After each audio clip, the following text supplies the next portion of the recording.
Olá, nono ano, boa tarde. Bem-vindos à nossa aula de produção textual de hoje.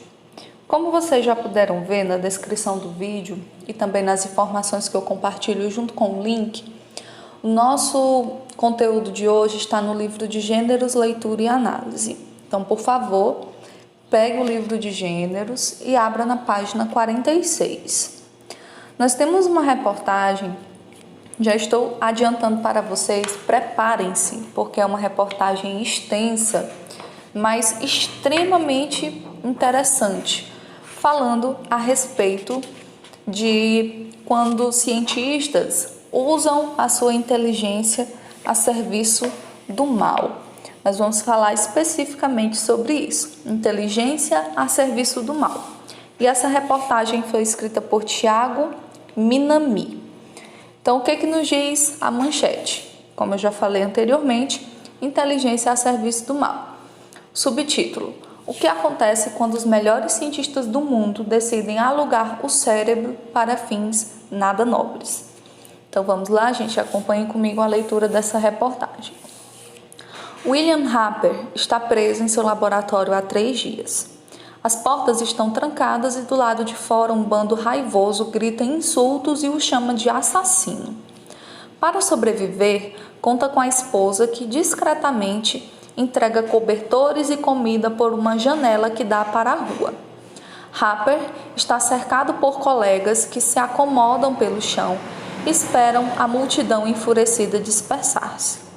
A cena acima aconteceu em abril de 1972, no campus da Universidade Columbia, no coração de Nova York. Para chegar à beira do linchamento, Harper cometeu um único crime: medir a rotação de núcleos atômicos e estudar técnicas de bombeamento óptico. Não entendeu? Bem, vale dizer que Harper é um físico e seu objeto de pesquisa não faria mal a uma mosca. Seu único problema eram as más companhias que frequentavam a mesma equipe de trabalho. E daí o motivo dos protestos. Entre os colegas de Harper estavam 2 integrantes do grupo secreto Jasons, acusado pela opinião pública de contribuir para crimes de guerra cometidos na Guerra do Vietnã. Não é difícil de entender o porquê de tanta revolta. Imagine uma equipe de cientistas altamente qualificados, muitos deles ganhadores do Prêmio Nobel, contratados para ajudar o governo a desenvolver as mais eficientes, leia-se, letais, armas de guerra. Agora, acrescente o fato de que eles trabalham em segredo, sem divulgar o resultado do trabalho para o resto do mundo. Exatamente o oposto do que cientistas deveriam fazer.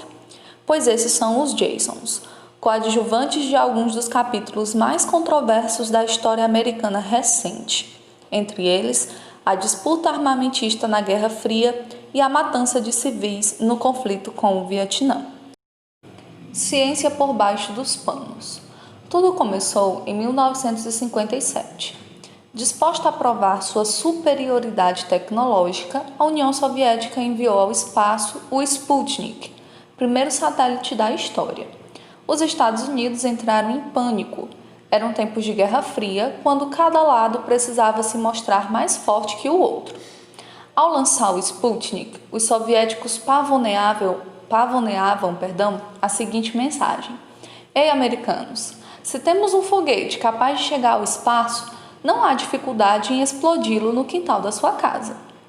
Os Estados Unidos concluíram que, para dar o troco, precisariam investir pesado em ciência. Era hora de mostrar aos russos com quantos paus se faz uma bomba. Foi nessa época que um grupo de cientistas decidiu se organizar para formar um pilotão especial. Eles trabalhariam independentes do governo, mas reuniriam um Dream Team da física para pesquisar armas de guerra, tudo no maior segredo. O local de trabalho seria bem longe da aridez universitária. Junto das famílias, os integrantes viajariam durante as férias de verão para uma cidade paradisíaca, a fim de tomar sol, beber cerveja aguada, preparar hambúrgueres na churrasqueira e desenvolver pesquisas que mudariam o mundo. E claro, juntar uns trocados, alguns milhares de dólares, digamos. Os resultados seriam passados ao governo na forma de aconselhamento. Abre aspas, Bons cientistas são bons conselheiros. Os métodos de pensamento deles eram os mais objetivos e consistentes que a humanidade já inventou. Fecha aspas. Diz a jornalista e professora da Universidade Johns Hopkins, autora de The Jasons, sem tradução em português. Assim, nasceram os Jasons. Durante anos, ninguém fora da elite científica soube que os Jasons existiam.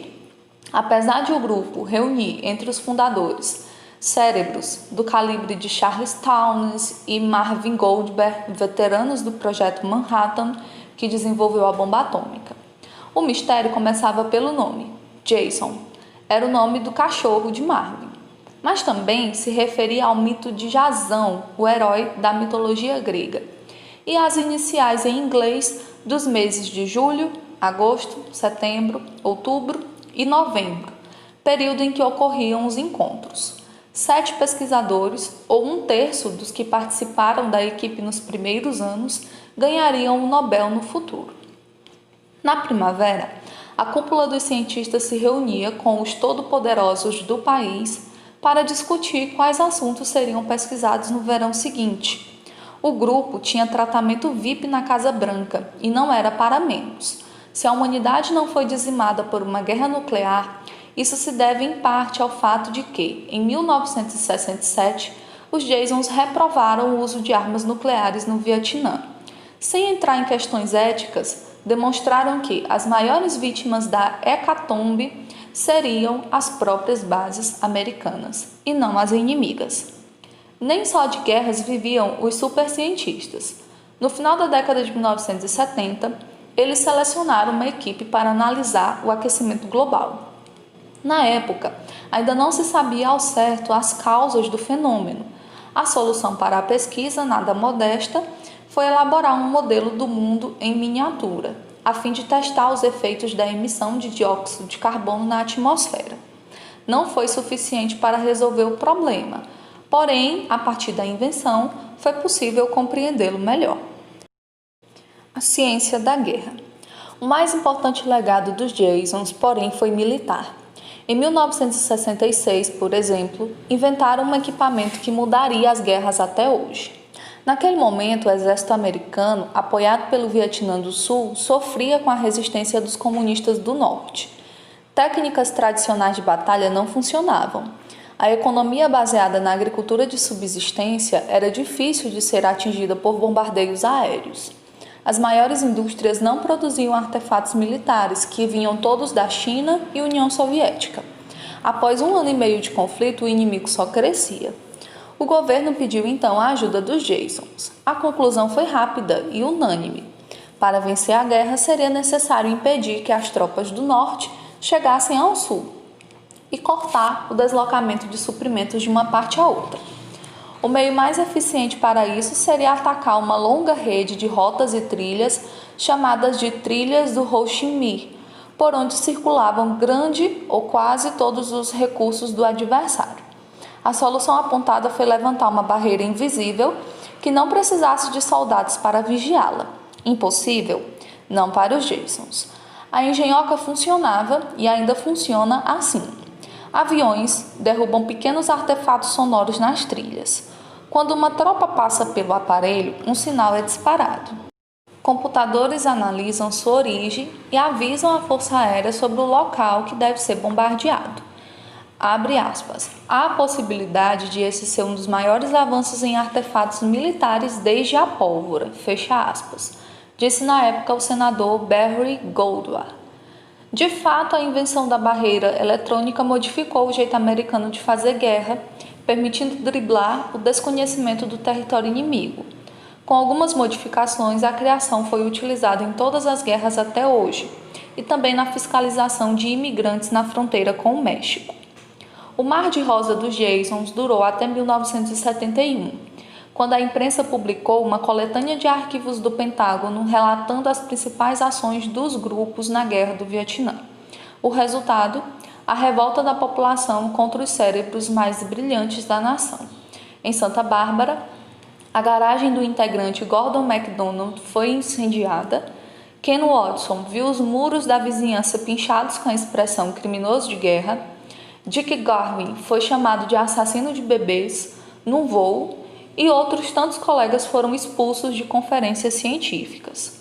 O ápice do conflito se deu quando o físico Charles Schwartz, da Universidade da Califórnia, publicou o feroz artigo Ciência contra as Pessoas, a história do Jason, em que convocava a população a pedir esclarecimentos aos colegas. Abre aspas.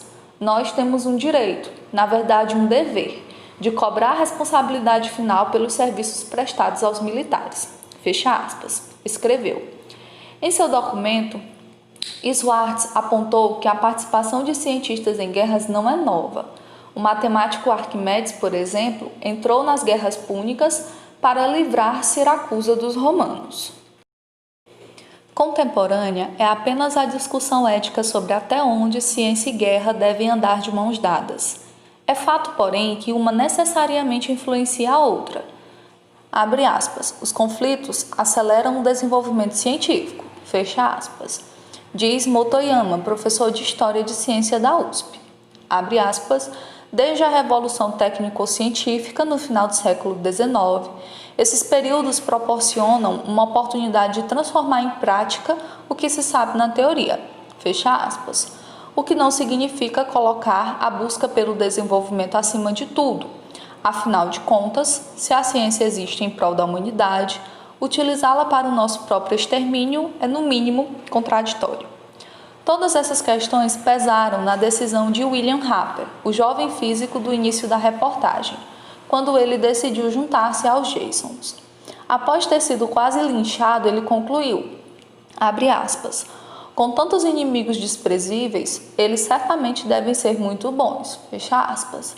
Se para o bem ou para o mal, se para o bem ou para o mal, já é outra questão. Como diz uma das principais regras da ciência, para acertar é necessário errar muito, pois logo no primeiro estudo, os Jasons pisaram na bola. A missão era desenvolver uma barreira antimíssel para proteger os Estados Unidos da América da ameaça comunista. Por algum tempo, cogitou-se uma solução de fazer inveja a George Lucas, destruir as armas inimigas com laser. Isso em 1963. A ideia, obviamente, fracassou.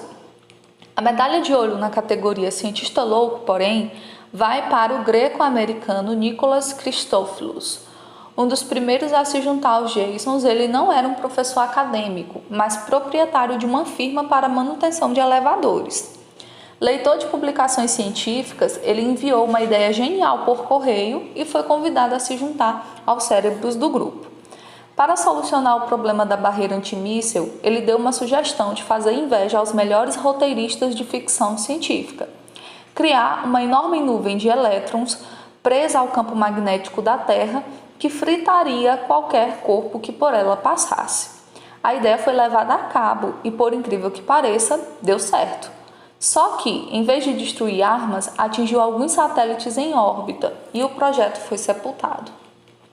Outro projeto de Christophilus tinha por objetivo melhorar a comunicação com submarinos.